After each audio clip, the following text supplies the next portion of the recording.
Hello student, आज मैं आप लोगों के लिए क्लास 10th फिजिक्स का महत्वपूर्ण चैप्टर इलेक्ट्रिक करंट यानी विद्युत धारा से आपका वीवी ऑब्जेक्टिव प्रश्न लेकर आ गए हैं। जो भी छात्र छात्राएं 2022 में एग्जाम देने वाले हैं 10th का, उनके लिए बहुत ही यहाँ पे महत्वपूर्ण ऑब्जेक्टिव लेकर आ गए हैं। तो फटाफट वीडियो को लाइक कर दीजिए और चैनल को भी सब्सक्राइब कर दीजिए, क्योंकि आपका इसी तरह का वीडियो अपडेट मिलता रहे। यहाँ पे आपका प्रश्न है, निम्न में से कौन अर्धचालक नहीं है। यानी आप क्वेश्चन को आप ठीक से पढ़िएगा। कह रहा है निम्न में से कौन यहाँ पे अर्धचालक नहीं है। तो इसका राइट आंसर बिल्कुल यहाँ पे आपका सी सही हो जाएगा, पारा। क्योंकि पारा जो है अर्धचालक नहीं है, सिलिकॉन और जर्मेनियम है जो अर्धचालक है। पारा आप जानते हैं कि पारा ही एक ऐसा धातु है जो द्रव्य अवस्था में पाया जाता है। अगला आपके सामने प्रश्न है कि वोल्ट प्रति एम्पियर प्रदर्शित करता है, यानी कि V/I प्रदर्शित करता है। आप जानते हैं कि R बराबर V/I होता है, और R होता है जो प्रतिरोध होता है, और प्रतिरोध का ऐसा मात्रक ओम होता है। तो इसलिए यहाँ पे राइट आंसर बिल्कुल यहाँ पे आपका सी है, जो कि सही हो जाएगा। अगला आपके सामने जो प्रश्न है, विद्युत प्रतिरोध का मात्रक है, यानी कि R। विद्युत प्रतिरोध का मात्रक क्या होता है। तो इसका राइट आंसर बिल्कुल यहाँ पे आपका सी सही हो जाएगा। सारा प्रश्न यहाँ पे आपको पूछा हुआ है एग्जाम में, तो विद्युत प्रतिरोध का मात्रक ओम हो जाएगा। अगला प्रश्न पे ध्यान देंगे कि विद्युत धारा का मात्रक क्या होता है, यानी I। विद्युत धारा का बताइए कि मात्रक क्या होता है। तो इसका राइट आंसर बिल्कुल यहाँ पे आपका डी सही हो जाएगा, एम्पियर। आप जानते होंगे कि विद्युत धारा है जो एम्पियर में मापा जाता है। अगला प्रश्न है कि यहाँ पे आपका 3 प्रतिरोध आपको दिया हुआ है, 1, 2 और 3।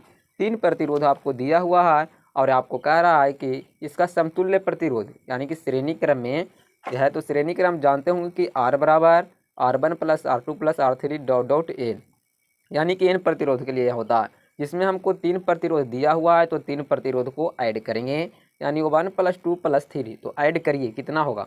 तो यहाँ पे आप देखेंगे कि 3 + 3 6 ओम यहाँ पे आपका राइट आंसर हो जाएगा, यानी कि राइट आंसर बिल्कुल यहाँ पे आपका डी सही हो जाएगा। अगला प्रश्न है कि विभवांतर का एसआई मात्रक क्या होता है। बताइए कि विभवांतर का एसआई मात्रक क्या होता है। तो इसका राइट आंसर बिल्कुल यहाँ पे आपका डी सही हो जाएगा, वोल्ट। विभवांतर का जो एसआई मात्रक होता है वोल्ट होता है। हर बार परीक्षा में ये पूछता है, इसे आप जरूर याद कर लीजिएगा।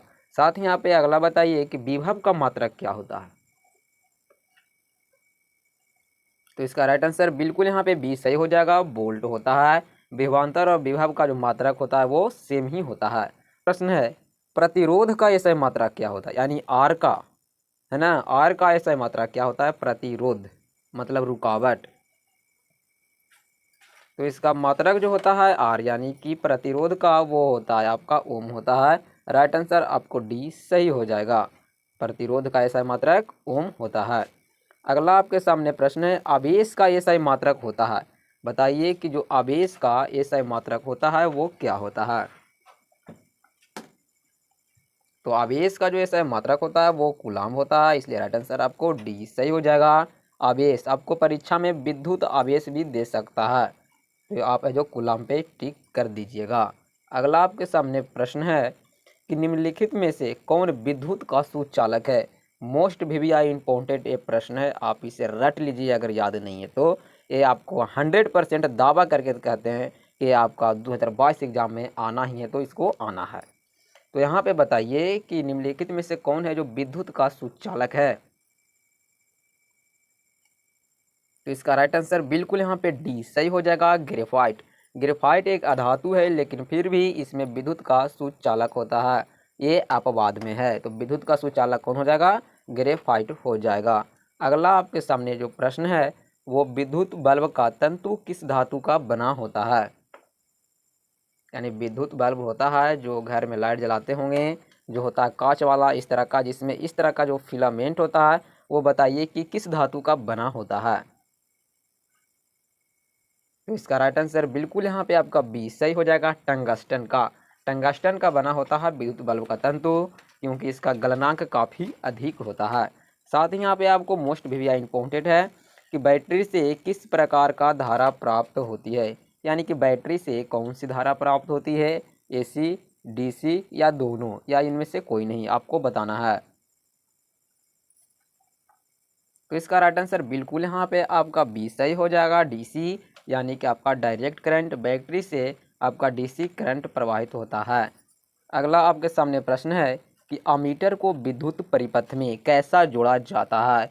बताइए कि अमीटर को विद्युत परिपथ में आप किस तरह से इसमें जोड़ेंगे, श्रेणी क्रम, समांतर क्रम या दोनों या किसी भी तरह के नहीं। तो बता दें आप लोग कि अमीटर को जो श्रेणी क्रम में विद्युत परिपथ में जोड़ा जाता है और अमीटर को समांतर क्रम में जोड़ा जाता है। एमीटर को श्रेणी क्रम में और वोल्ट मीटर को समांतर क्रम में जोड़ा जाता है, ये हमेशा आप ध्यान रखिएगा। साथ ही हम मैथ के भी यहाँ पे आपको क्लास कराने वाले हैं, पूरा एनसीईआरटी आपको ख़त्म कर देंगे। अगला प्रश्न है कि एक वोल्ट कहलाता है, यानी कि एक वोल्ट है ना, एक वोल्ट कहलाता है, यहाँ पे आपको फॉर्मूला पे आपको सेट कर देना है। तो इसका राइट आंसर बिल्कुल यहाँ पे आपका बी सही हो जाएगा, 1 जूल/1 कूलाम, यानी कि जानते हैं यहाँ पे आपका 1 वोल्ट बराबर होता है 1 जूल/1 कूलाम यहाँ पे आपको होता है। अगला यहाँ पे आपका प्रश्न है कि किलोवाट घंटा है ना, कि यानी kWh किसका मात्रक है। बहुत ही इंपॉर्टेंट प्रश्न ये है। तो इसका राइट आंसर बिल्कुल यहाँ पे आपका सी सही हो जाएगा, विद्युत ऊर्जा का किलोवाट घंटा यहाँ पे आपका मात्रक हो जाएगा। जो यूनिट मापा जाता है वो kWh में ही मापा जाता है, ये हमेशा आप ध्यान रखिएगा। अगला आपके सामने प्रश्न है, विद्युत हीटर की कुंडली में किसका प्रयोग किया जाता है। तो इसका राइट आंसर बिल्कुल यहाँ पे आपका सही जवाब ए हो जाएगा, क्योंकि यहाँ पे आपको विद्युत हीटर में नाइक्रोम धातु का उपयोग किया जाता है। अगला प्रश्न है, विद्युत चुंबक बनाए जाते हैं। बताइए जो विद्युत जो चुंबक होता है वो किस तरह से बनाया जाता है, कौन से पदार्थ से। तो इसका राइट आंसर बिल्कुल यहाँ पे डी सही हो जाएगा, नरम लोहा से। विद्युत चुंबक आप नरम लोहा से बना सकते हैं। इस विद्युत धारा उत्पन्न करने की युक्ति को क्या कहते हैं। विद्युत धारा उत्पन्न करने की युक्ति को क्या कहते हैं। तो यहाँ पे आपका राइट आंसर बिल्कुल ए सही हो जाएगा, जनित्र। विद्युत धारा उत्पन्न करने की युक्ति को जनित्र कहते हैं, यानी जेनरेटर, इंग्लिश में इसको जेनरेटर कहते हैं। अगला आपके सामने जो प्रश्न है, 1 HP यानी कि अश्व शक्ति, इंग्लिश में इसको कहें तो हॉर्स पावर HP को। बताइए कि 1 HP में कितने वाट होता है, यानी 1 HP बराबर होता है, यहाँ पे आपका प्रश्न है। तो 1 HP में आपको 746 वाट होता है, ये आप हमेशा याद रखिएगा। आपका कितना प्रश्न सही हुआ आप हमारे कमेंट में ज़रूर से ज़रूर कमेंट करिएगा। तक वीडियो को लाइक नहीं किए तो लाइक कर दीजिएगा और चैनल को भी सब्सक्राइब ज़रूर कर लीजिएगा।